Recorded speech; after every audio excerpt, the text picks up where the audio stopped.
Okay, I think we're live. But even if we're not, I'm just gonna go on introducing the show. Welcome to week 8 of the HFFL. Uh, Trying a brand new format out, and I have two very special guests here to help me try this new format out. First we have the manager of the Long Island City Grundle Monkeys, Warren Lee. Welcome. Hello, hello, hello. And his counterpart today will be the manager slash co-manager of the Harlem Scrapers, Daniel Kimmeldorf. Great to be here, Dustin. Yeah. So the conceit of the premise of the show today is somewhat like a kind of PTI style, like open debate back and forth on a few topics that I thought are pretty interesting at this point, and I had to get a bald, dark-skinned fella and a Jewish fella to you know kick off the idea for our first show. So I'm just gonna jump into our first question. Let's see.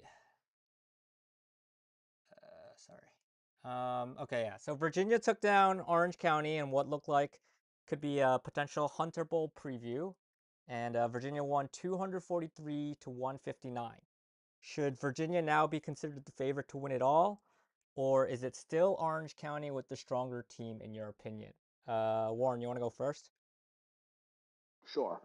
I'm gonna go Virginia here, even though he is my least favorite son, and that's because Oh, this is a battle of of your two sons. Sorry, I just wanted to. a battle of my two non-biological sons. Yes. I'm gonna go Virginia here because the track record tells me that he's cooking up something at the deadline. There's going to be at least one deal where everyone's complaining afterwards that he got way too much value for whatever he gave up. Whereas, Duho, Orange County has already he's already kind of made his first big move. It was a good move, right? But even with that big move, the rosters are roughly kind of equivalent looking, and he just got shellacked. I think Virginia's got more up their sleeves, and I'm looking forward to seeing what it is. Yeah, Danny, you could just jump in. Sure. Um, yeah, firstly, Dustin, when you came up with this idea and we're figuring out, who would from the poop team be doing the show with you today, I believe Diaz and I were both on the toilet. Yeah, yeah. And just in case anyone's eating while listening to this, I'll spare the details, but we'll say I won the race, and so it feels very appropriate to be here. This feels great. Yeah. I have to disagree with my good friend Warren here. I'm going to go with Orange County. Um, I've always felt that star players are for show, but you need depth for dough. So I have to go with Duho here, who has just an incredible Yeah. bench. I mean, bench running backs that many people in our league would just dream of starting. Yeah. He seems so locked in this year, from scouting and drafting to trading. Um, I think we've already seen one of the most underappreciated trades of the year with acquiring Dak for Fab Mm-hmm. from Harlem very early in the year, and I think Duo's probably got more in store. Yeah, I'm I'm going just gonna Orange County. add like a quick my 2 cents, even though I'm not technically part of the setup. Um, Duel's so aggressive, right? Like I do understand that I think Warren has a good point. Like the track record and even the last like 4 or 5 years speaks for itself. You can't ever count out Hua, and Hua after a huge win over the presumptive favorite, I think is a good pick.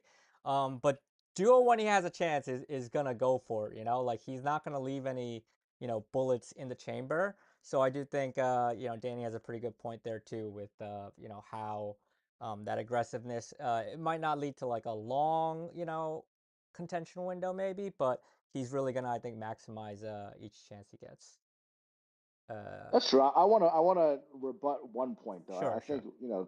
a lot has been made out of Duho's great bench, and obviously it is very good. Hmm. But if you look at Hua's bench, he's got kind of similar depth pieces, right? He's got Good point. Javante and Tajay Spears on the bench. Tajay Yep. Spears, to me, this week looked obviously like he had more juice than Tony Pollard, right? And a Unsurprisingly, trade could, given the ages. yeah, and a trade could also, yeah, make it even stronger in terms of real life trades. You know, if Pollard, you know, he's being uh, said that he might be one of the more likely running backs to get traded, then yeah, it could really kind of like give a huge piece of the pie to Spears. Yeah. Exactly. And then, Duho's got Darnold, Waz got Stafford, right? Yeah. They've got I, bench QBs. Go ahead. yeah. No, I think you bring up a pretty good point. Like they're actually pretty. They're probably two of the deepest teams in the league. Period. And that's really no surprise that they are probably considered the two favorites right now. So yeah, I don't think it's exclusive to just Duo in terms of depth. Like both these teams are really deep. All right. That's all I had to say on the topic. Okay. All right. Okay, we'll move on to our next topic. Let's see. Okay, buy or sell. Mars finally hits 200 plus after averaging under 130 fantasy points over the last three games, which they all lost. Which version is the real Chaos Company? Are they so back, or was it just kind of a dead cat bounce this week? Danny, you could go first. I am buying Mars. Mars is back. I think he has by far the best two-headed quarterback monster in this league with between Josh Allen and Drake May. Let's not forget during that three-game losing streak, he got through the Bills and Ravens bye week when he had to start Justin Fields in a week where the New York Jets were not even sure they wanted to start Justin Fields. Yeah. When John is not forced to start Justin Fields, that combo of Josh Allen and Drake May is, I think, just too tough to beat. What amazing move adding Drake May to the roster. I think it's allowed him to build out the skill position players in great ways. I've been playing fantasy football for a long time, since I was just a boy in middle school, and I remember learning that the stack was too dangerous of a strategy. So I think it fits all too well that Mars has gone in like 3x on Yeah. the stack'em strategy, and so I think Mars is as back as ever. Warren. So I think I'm out on Mars, and let me tell you why. It's hard to be out on Mars after they swung that trade Yeah. just earlier today for Bijan. But I think you know the, the QBs are beyond reproach, elite QBs, right? The running back room is also pretty stacked. But then you have basically who's their best wide receiver now? Mm-hmm. Pretty good point. Khalil It's Shakir, shaky. Yeah, it's right? pretty shaky.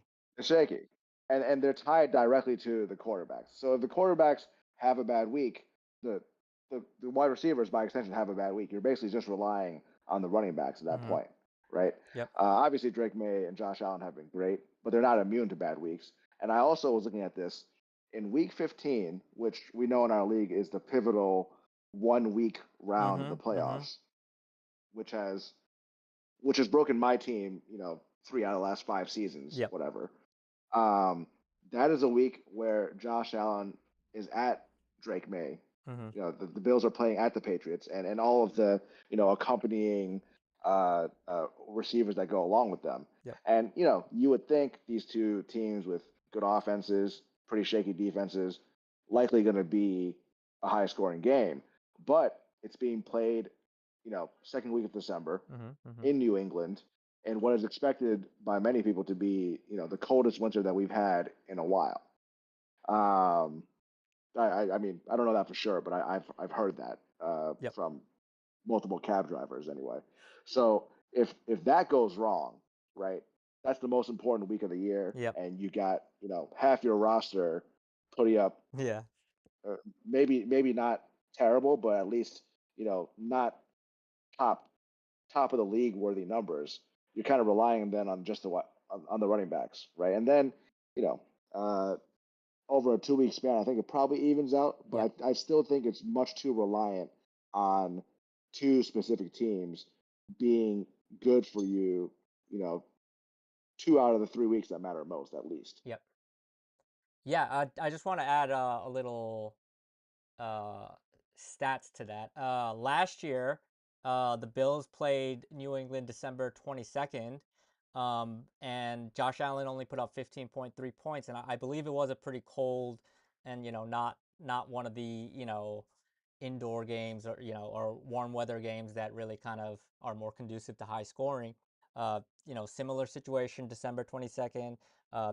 Josh Allen put up 15.3 after putting up 50.9 and 59.95 the two previous weeks. So, he was as hot as it comes coming into that game in Buffalo last year.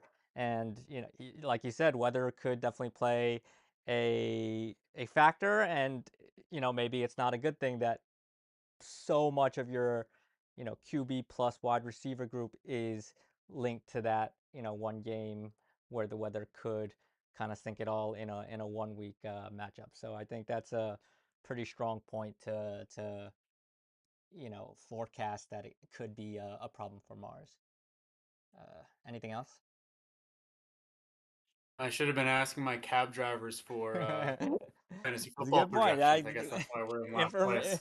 information straight from the heart of the beat of the city, basically. Uh, yeah. Okay. So our next question.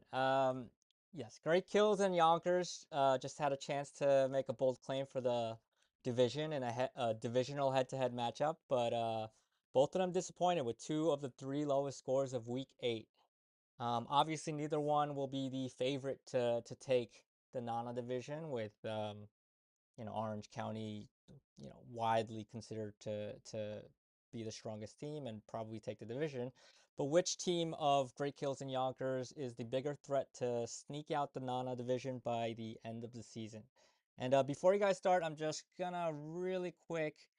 Uh, I'm gonna name the games that each team has. Great Kills has at Madison, at Orange County, Harlem, at Mars, at LIC, and Yonkers has Harlem, LIC, Williston Park, at Orange County, and Madison. So that's still a lot of games to go. So you can't go too much on strength of schedule. But if you guys need a little bit of context on what each team has left to face, there's that. So Warren, you want to start us off? Sure. Yeah, I was very tempted to go neither when Mm-hmm. I saw this Fair. question. Um, Probably a little bit too spicy for me though, given that Greg Hills has managed to scrape together 6 wins Yeah, already. yeah. And it's Um, it's it's I more likely, so like, we're asking for they're, I think, both not the favorites, but if you had to choose is the question. So, Yes, if I had to choose, I would say Greg Hills. I think obviously the 6 wins banked is nice, yep. and the 6 wins banked is nice not only for your place in the standings, but also for your ability to say, okay, I Mhm. can maybe make a move here that ordinarily I wouldn't, given how good I think my team is, Mhm. because I've already banked the six Yep. wins. Right? It's one of those luck factors that compounds on Yep, itself yep, yep. because of what it allows you to do. Mhm. So I think not only do I think the team is a little bit stronger, but Mhm. I also think that the freedom to do a little bit more is gonna manifest in this team looking better a week and a half from now. Mhm. For sure. Danny? Do you have Yonkers schedule up again? Yeah, it's on the YouTube, I think, but yeah, Harlem, They're LIC. very similar, except yeah. Go ahead. Yeah. Harlem, LIC, Williston Park, Orange County, Madison. I think the only different game is they have Williston Park and I have Mars left on the schedule, and everything else is the same. So yeah. So that could factor. That's a Yeah. big one. Yeah, that's a They pretty big. have Har- if they have Harlem this week, their defense should put up at least 40. So I think 6 wins is coming up soon. Okay. And in addition to the defense, I think they have potentially the best running back in the league. I mean, Right. right now it's Yeah. it's Jonathan Taylor, but we all know what Saquon can do when he's healthy. Hmm. They could have the best tight end in the league when healthy. and just the season Patrick Mahomes is putting together. Can we take a second to appreciate that? He's leading the league, was leading all quarterbacks in Yeah, rushing touchdowns. He's now trailing Ertz and Josh Allen by one. Has already tied the most rushing touchdowns of his career yeah. at age 30, and we're only 8 weeks through the season. Um, I like, yeah, I mean, neither is an option here. Mhm. You can't go wrong with great kills either, but I'm picking Yonkers. Yeah. Yeah, I think people kind of overlook Mahomes because he hasn't been the fantasy superstar in the last like 2 or 3 years, but he is putting up as many points as he ever has. And I think another factor is Saquon is banged up a bit now, but I think they have a bye coming up, or it's their bye this week. And yeah, So yeah, a bye is always a good breaking point for a player's usage, and also like kind of for the team to look a little bit different. And you don't have to go that far back to see a version of Saquon Barkley that won games for his fantasy team almost single-handedly, like week in week out. So if that kind of Saquon can make an appearance in the second half, obviously a lot of big ifs with you know the quarterback position right now, but there are some like really high end pieces, like Bowers, you said, that could kind of lead to this team peaking a lot higher than how you would feel about this team right now. So yeah, I think Dustin, I remember you making a point here a few weeks back about how just good, accurate quarterbacks in our league, like mm-hmm, a Jared Goff type, yep, is really a pretty damn good quarterback in yep, yep, HFFL and doesn't always get started in your standard yeah, fantasy league. I think Mahomes benefits from that a mm-hmm, bit, yeah, right? yeah.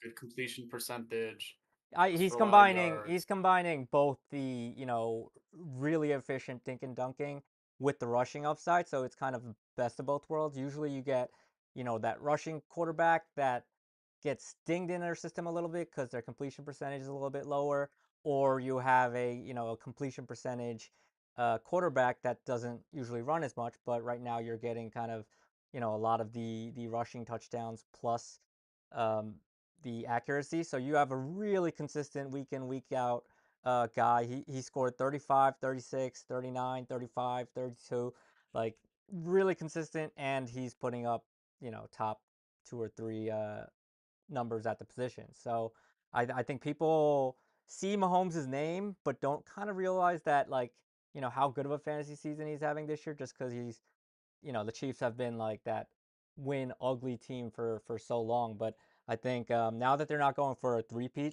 I do think they're kind of like trying to put up a more explosive offense and not like winning ugly week in week out. So I think that's, yeah, pretty underrated aspect of Yonkers' team.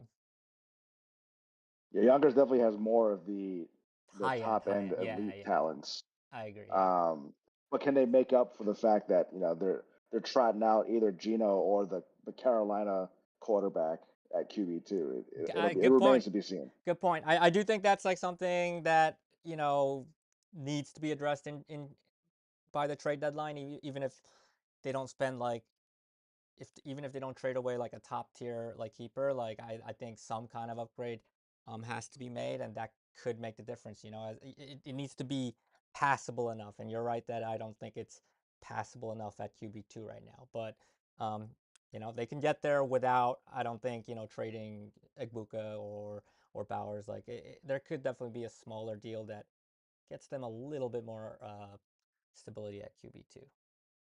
The Gino for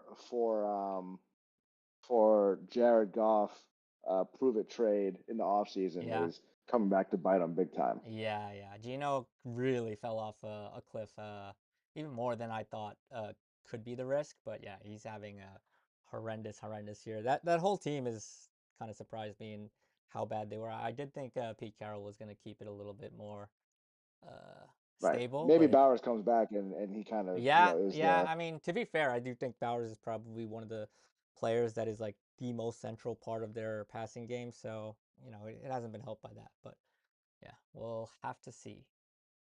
Okay, our next One more question. thing I noticed Yeah, go about ahead. Mahomes, I think the shine maybe wore off Mahomes in traditional fantasy communities Mm-hmm. when they traded Tyreek. Yep.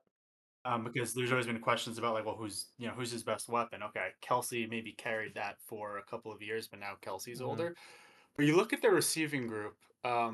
Hollywood Brown 4 touchdowns on the season. Mm-hmm.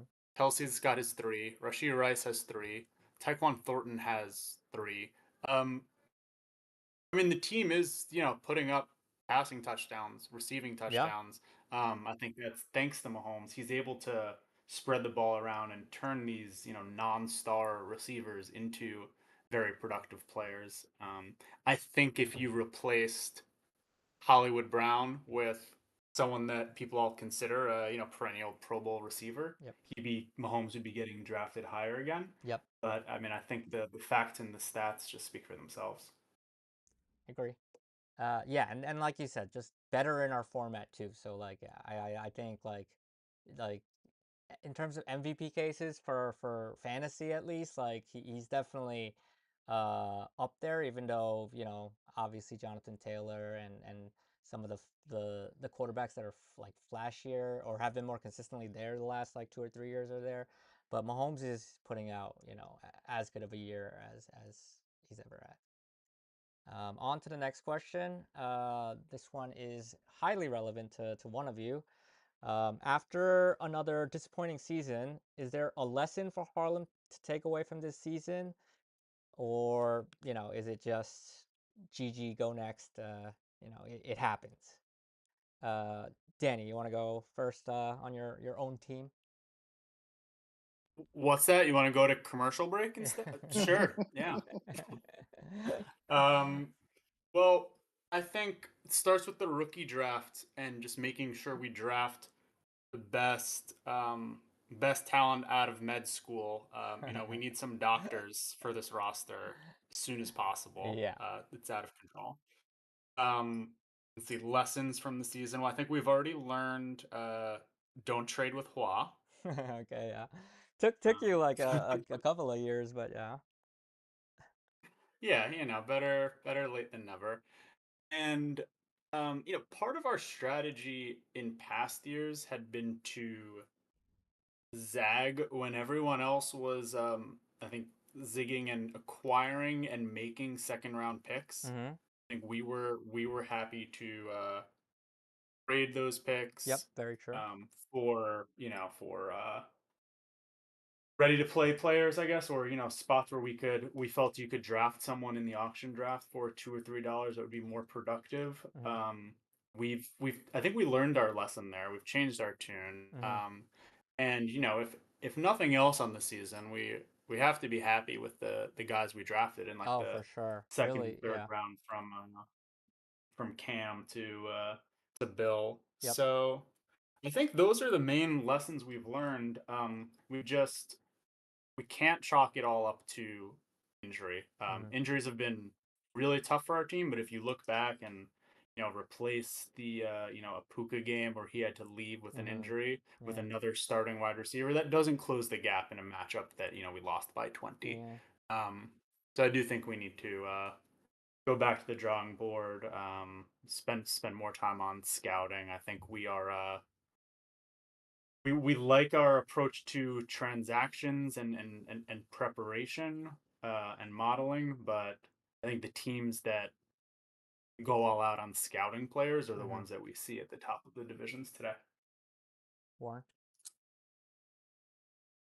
Yeah, I think the lesson probably is there's a few probably. There's one is there's diminishing returns on how good you can get your keeper set, right? Mm-hmm. Um, Last year they already entered the season with, you know, probably one of the better starting hands Yep. you can enter a season with, and even though that team kind of went awry, that's one of your window years, right? Like, Yep. even if it's not going that well for you, like you at least have to stick it out with a team that was that good, Yep. right? The team last year was way better than Hmm. the team this year. Yep. And Even positioning aside from wise, injuries, yep. because correct, it was positioning wise. I think they had a game up on the current team Hmm. at the same Yep. point in the season, and then Yep.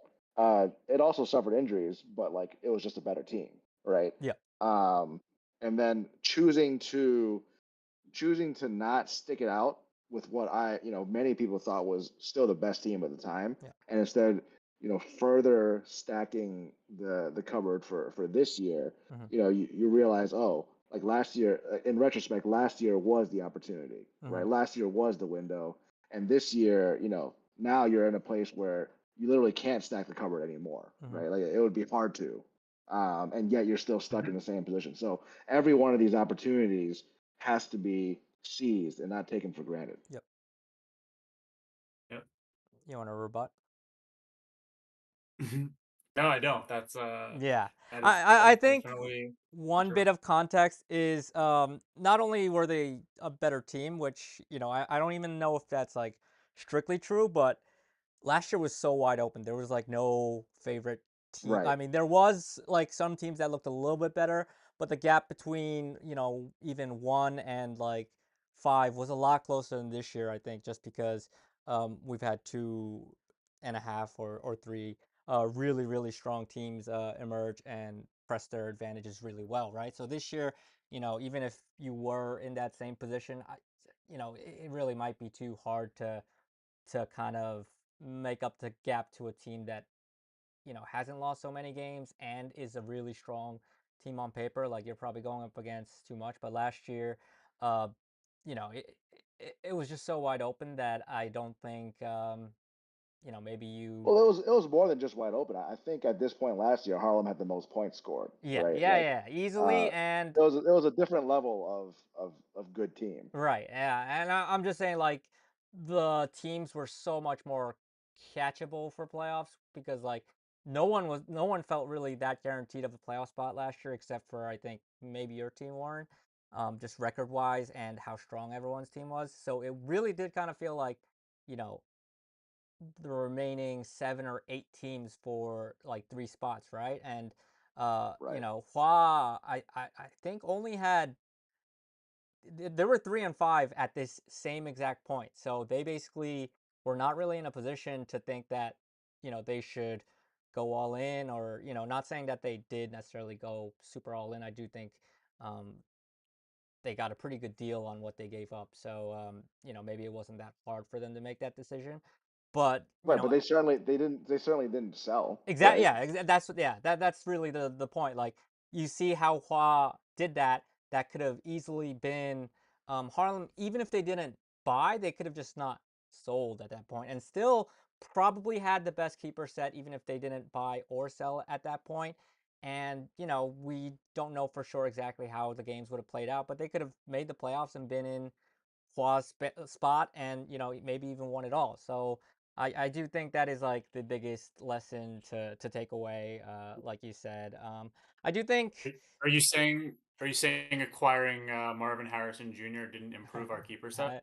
uh, honestly probably made it worse because you could have had Jamar Chase for he did have some rough weeks, but you could have sold him again for like way better anyway. So um, but yeah, I mean that is a tough lesson. I do want to ask like one question. This is like a question I had I think right after the draft, and I might have asked you. I want to hear if your thoughts have changed on how that Mahomes bidding war specifically played out. Because I remember at the time, you guys were pretty much set everywhere except like running back and QB2 or whatever, or QB1. And it didn't really seem like Yonkers was going to be one of the teams to kind of challenge in terms of how much money they had on the table to outbid other teams. And when it came down to it, I believe you got into a bidding war with Yonkers, but you guys bowed out first. Do you guys regret having such like a, I guess hard ceiling to, you know, Mahomes' valuation, or are you okay with how that played out? Um, just wasn't. something you guys could foresee? Do you guys have any new feelings towards that specific part of the auction draft? Yeah,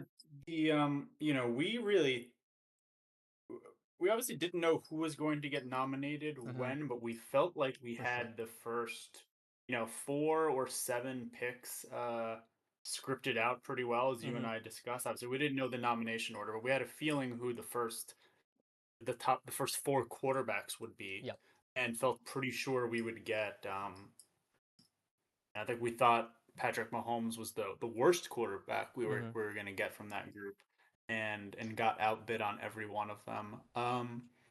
No, I mean, at the time, I knew we didn't want to go above 60, Yep.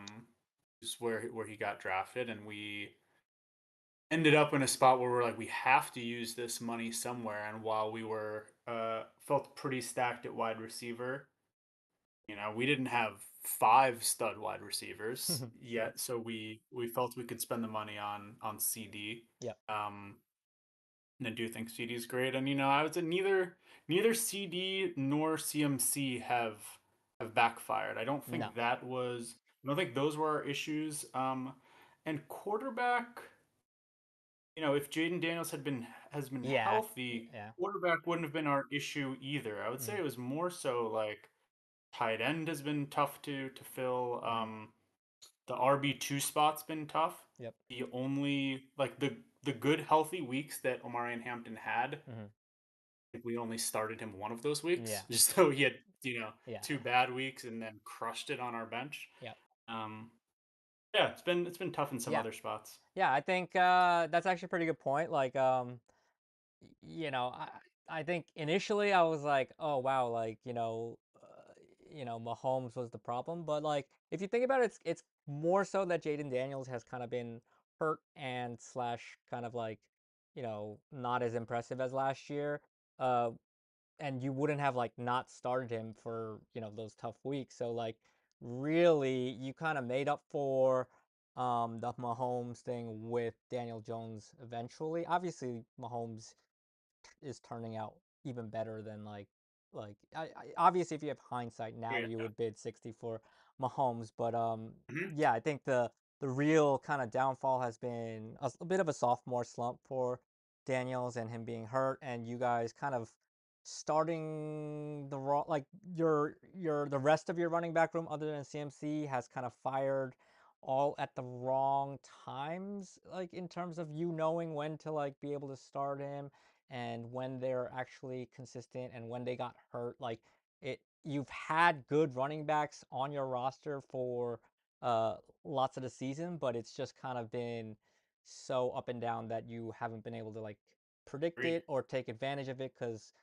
two guys are hurt at the same time, or two guys are off like struggling at the same time and like getting jobs late. Like I think that's all been probably bigger of a factor that than what I'm pointing out. And probably my Yeah. overall thought is like, yeah, like other than the last year lesson, I actually don't think there's too many lessons to take away from this year.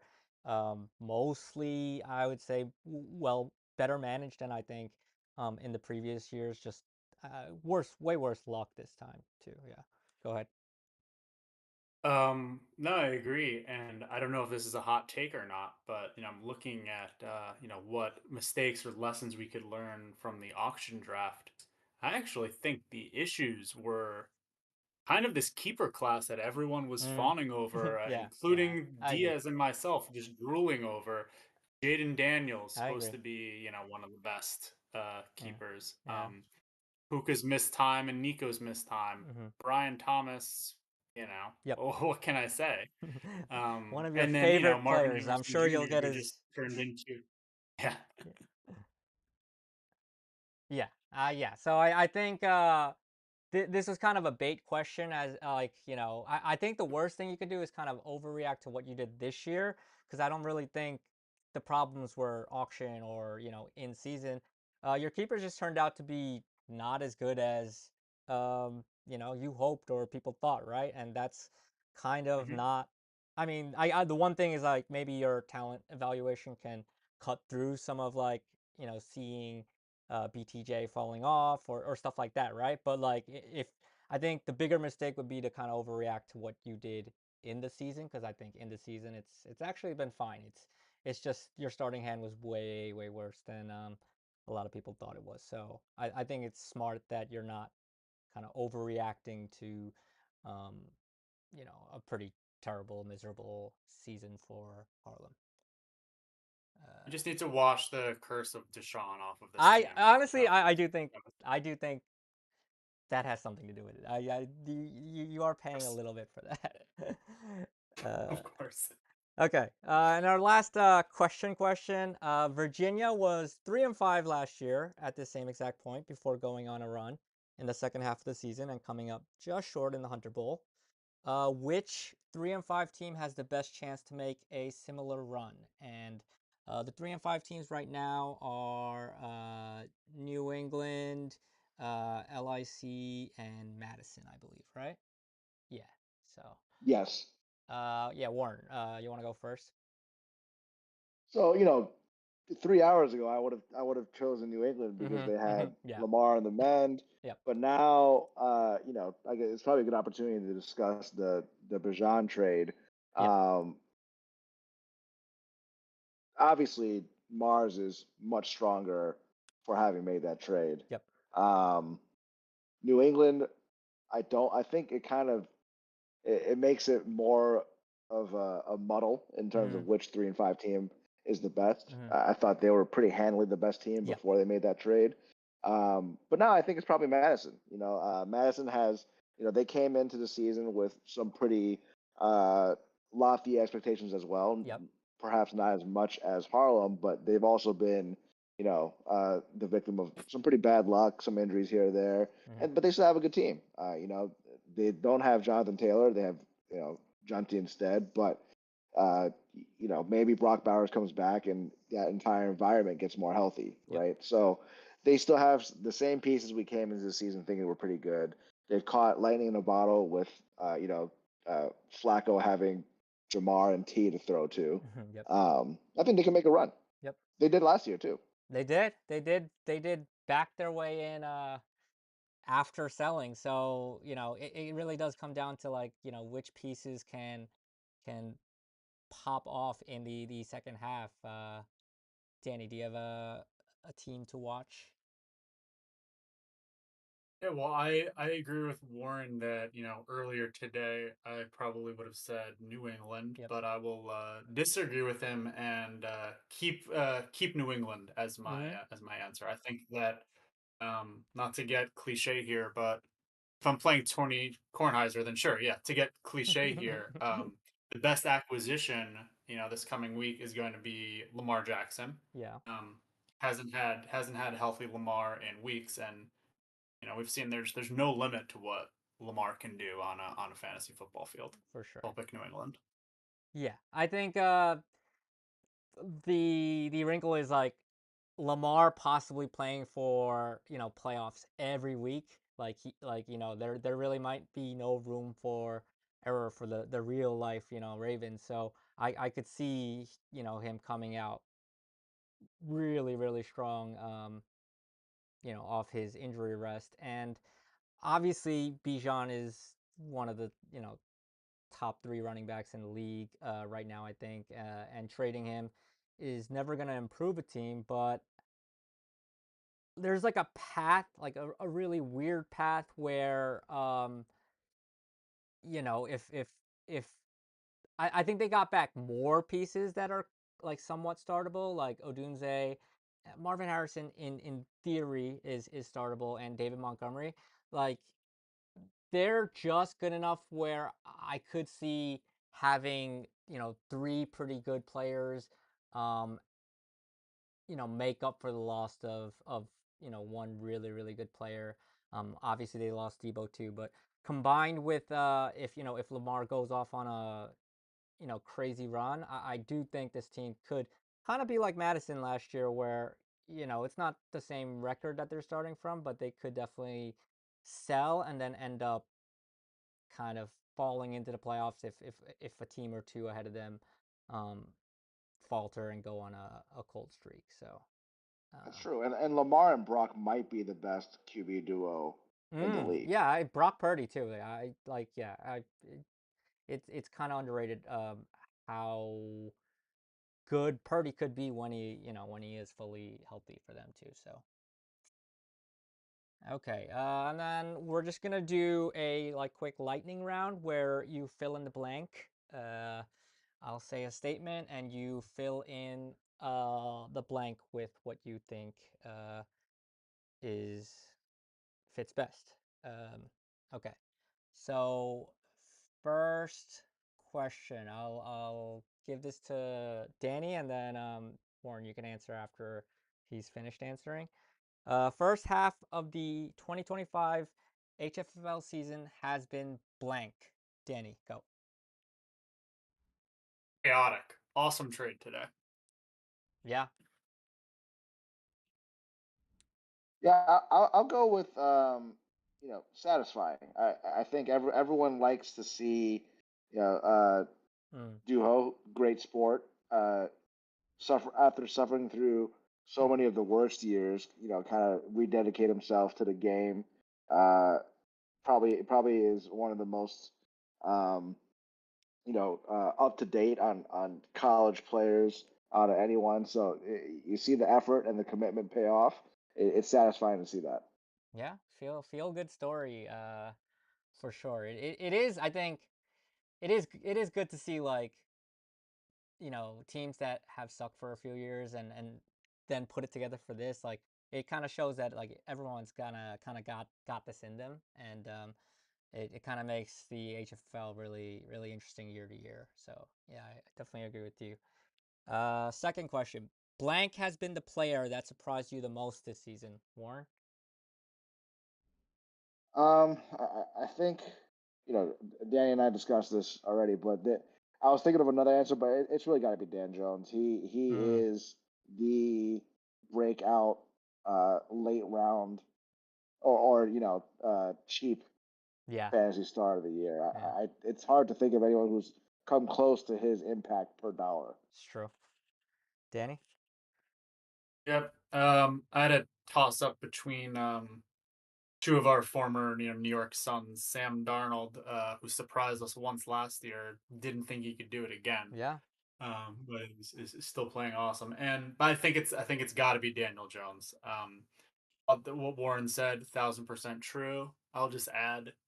Do you guys remember months ago feeling really sorry for Colts fans that Anthony Richardson got injured? Just I think about knew, that yeah, I knew and how Anthony Richardson surprising was a Daniel Jones bum. has been. I just didn't think that they had much better of a alternative. Um, Exactly, that's my point. yeah, Exactly. it is crazy. I like we saw it last year with Sam Darnold, but this is arguably more surprising.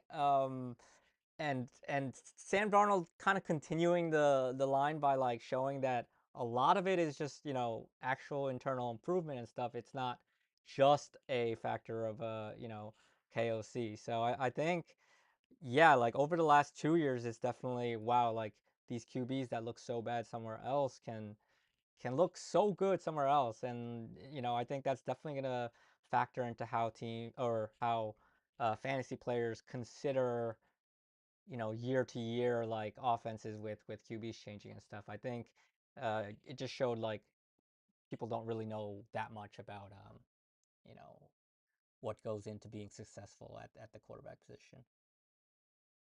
Um, okay, and the last quick fire one is blank will be the most impactful player to get traded from now until the trade deadline. I did give you these questions before today, before some of the trades went down today, but let's refresh and say from this moment on, consider Bijan already traded, so you can't say him. Who is the most impactful player to get traded from now until the trade deadline in the HFL? Warren.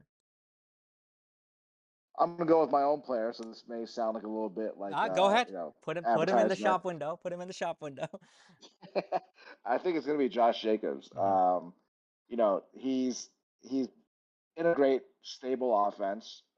He gets every short yardage opportunity for the most part, as long as he's he's been dealing. He's a little nicked up this last week and a half, but he's got a part of a great offense, great role, and I think in the 2 weeks that comprise the HFFL finals week, he's got two outdoor games up in Mm. uh, the snowy Midwest. Mm-hmm. If either one of those or both are the kind of games that we expect in December in Chicago and Green Bay, Mm-hmm. uh, even without the snow, those are games where a big bruising runner can go off. Mm-hmm. Right? We've seen Derrick Henry do it in years past. Josh Jacobs is not Derrick Henry, but he is a big physical back, and if you're facing a team that didn't come fully ready to tackle, like it can be just a really, really long day. For sure. Quick ad. Week 16 is at Chicago, who are 25th against fantasy running backs in terms of points allowed, I think. And week 17 is Baltimore at Green Bay, 29th against fantasy running backs. So two of the most, ideal perhaps matchups on paper for Josh Jacobs in what is uh, the fantasy playoff 2 week period to close the season. Danny, what's your most impactful player to get traded from here on Yeah. What question for both of you? Warren, what's your cab driver's forecast on Josh Jacobs? out? My cab driver thinks it's gonna snow. That's what I'm banking. Yeah. Nice. And then Dustin, I guess just a question around the rules for this question. You said it has to be forward looking, so no trades from the past few days, and thus we can't say Bijan. Yeah. But what if John trades Bijan in the next week? Then then can we then say it's Bijan? then it's back on the table. Then you can make your All case. right. I would love to In hear that that. case, yeah. I mean, maybe You that would can't be rule it out. chaotic. I laughed at it at first, but like if there's some wheeling and dealing to move around pieces and get a different position, you can't say never with Mars. I think so. That's actually a funny and maybe relevant answer. Maybe. Yeah. All Yeah. right. Let me Well, let for me my let me answer, I make a might quick take. appeal to let me I want to make a quick appeal to John right now. Imagine if John traded for Josh Jacobs and he trotted out Derrick Henry, Josh Jacobs in week 17. That's like the perfect environment The for true. both guys The to like bulky the run for bulky 300 yards winter. each. Yeah, the bulky winter Yeah. running backs. Also, I just want to squeeze this in real quick too. Um, it was Quadzilla that had that ridiculous like snow game too, right, for Green Bay. Uh, Mm-hmm.